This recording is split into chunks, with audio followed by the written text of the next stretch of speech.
Shivkranti TV news अन्याय, अत्याचार, बेकायदेशीर कृत्य करणाऱ्या विरुद्ध शोषित पीडित न्याय देणारा एकच आवाज।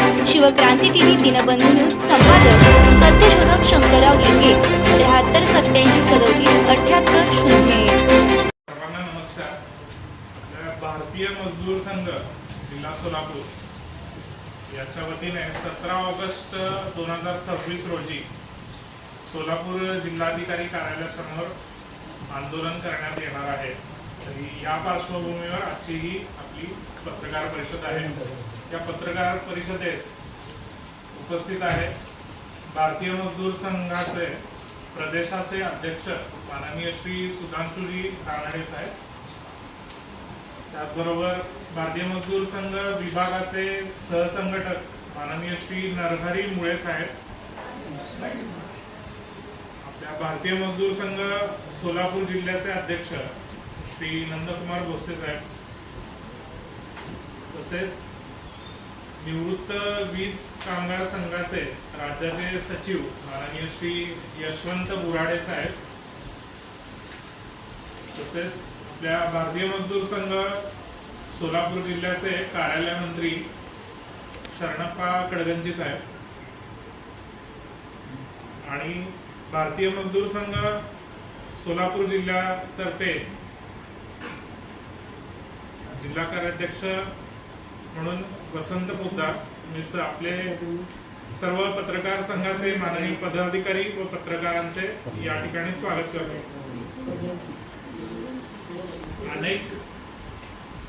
आता सध्या अनेक जुने कामगार कायदे बदलले आहेत, त्याचे नवीन 4 कोड करण्यात आलेले आहेत।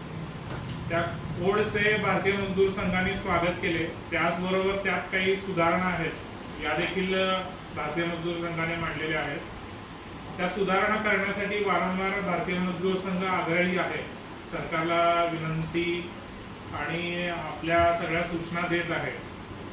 याच प्रकारे एक निदर्शनाचा कार्यक्रम याआधी फेब्रुवारी महिन्यात झाला होता। त्याच्यानंतर अजून देखील काही बदल करण्यात आले नाही आहेत। त्या सूचनांचा नीट अजून फॉलोअप झालेला नाही आहे। तरी या सगळ्याचा एक पार्श्वभूमी म्हणून आणि या सगळ्या सूचना आणि हे नवीन कामगार कायदे सर्व समाजवेशक व्हायला पाहिजेत आणि सर्व कामगारांच्या हिताचे होण्यासाठी आपण भारतीय मजदूर संघाने देशव्यापी आंदोलन करण्याचे ठरवले आणि हे देशव्यापी आंदोलन जे आहे ते प्रत्येक जिल्ह्यात होणार आहे। माहिती आपले जिल्ह्याचे अध्यक्ष माननीय श्री नंदकुमार भोसले हे देतील। सांगितले आहे की कामगारांच्या विरोधी धोरणामुळे भारतीय मजदूर संघाकडून देशव्यापी हे धरणे आंदोलन कार्यालयाच्या जिल्ह्याच्या मुख्य ठिकाणी करण्यात येणार आहे। तर जे काही प्रमुख मागण्या आहेत मी आपल्यासमोर वाचून दाखवतो। तर भारतीय मजदूर संघाच्या ज्या काही प्रमुख मागण्या आहेत त्यापैकी पहिली मागणी आहे की ESIC ची वेतन मर्यादा ही 21,000 वरून 42,000 करण्यात यावी। दुसरी मागणी आहे किमान पेन्शन वाढ जी आहे EPF अंतर्गत मिळणारी जी किमान पेन्शन आहे सध्या 1,000 मिळते, ती त्याच्यामध्ये वाढ होऊन प्रति महिना ती 7,500 इतकी करण्यात यावी। तसेच तिसरी मागणी जी आहे EPF वेतन मर्यादा जी की सध्याची जी मर्यादा आहे ती 15,000 आहे, ती त्याच्यामध्ये वाढ करून 30,000 इतकी करण्यात यावी अशी मागणी आहे। त्याप्रमाणेच बोनस गणना मर्यादा जी गणना जी होती सध्या ती विद्यमान वेतन मर्यादा जी आहे ती 7,000 आहे, ती वाढवून 18,000 रुपये करावी अशी मागणी आहे। त्यानंतरची बोनसची जी मागणी आहे ती बोनस पात्रता म्हणून ज्यामध्ये ती 21,000 वेतनाच्या हिशोबाने ती मर्यादा त्याला पात्रता ठेवलेली आहे, ती वाढवून 42,000 करावी अशी मागणी आहे। त्यानंतर कामगारांच्या जी योजना आहेत जसे की अंगणवाडी आहे, अशा इतर ज्या सर्व योजना आहेत त्यांच्या मानधनामध्ये भरघोस आणि भरीव वाढ करावी अशी आपली एक मागणी आहे। त्यानंतर जे काही श्रमसंहिता सुधारणा आहेत, जे काही नवीन लेबर कोड आलेले आहेत त्याच्यामध्ये आपण सुधारणा सुचवलेल्या आहेत, त्या प्रभावीपणे आणि तात्काळ त्यामध्ये आवश्यक सुधारणा कराव्यात आणि जे काही कामगार विरोधी आहेत त्या तात्काळ रद्द कराव्यात अशी देखील आपली मागणी आहे याच्यामध्ये. तसेच बँक कर्मचाऱ्यांचा जो विषय आहे, आपण पाहतो की आठवडाभर किंवा कधी सुट्टीच्या वेळेस देखील बँक कर्मचारी हे बँकेमध्ये काम करतात.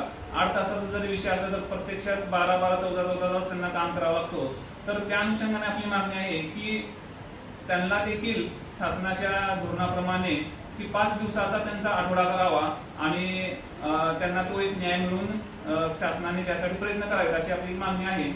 त्यानंतर ग्रॅज्युटीची जी मर्यादा आहे ती 20 लाखावरून 40 लाख करण्यात यावी, जेणेकरून सर्व कामगारांना त्यांच्या भविष्यासाठी जो लाभ आहे तो सुनिश्चित होईल. त्यानंतर 11वी जी मागणी आहे किमान वेतनाची, जी आता सध्या आपण पाहतो की हे सर्व गेल्या कित्येक वर्षापासून या किमान वेतनाचा प्रश्न हा प्रलंबित आहे. तर अशा आपण सर्व क्षेत्रातील कामगारांना किमान वेतन जे आहे ते प्रतिमाह 30,000 इतका निश्चित करावा अशी आपली मागणी आहे. तर या ज्या काही 11 प्रमुख मागण्या आहेत त्या सर्व ज्या मागण्या आम्ही जिल्हाधिकारी कार्यालय माननीय जिल्हाधिकारी साहेब यांना निवेदनाद्वारे आम्ही सादर करणार आहोत.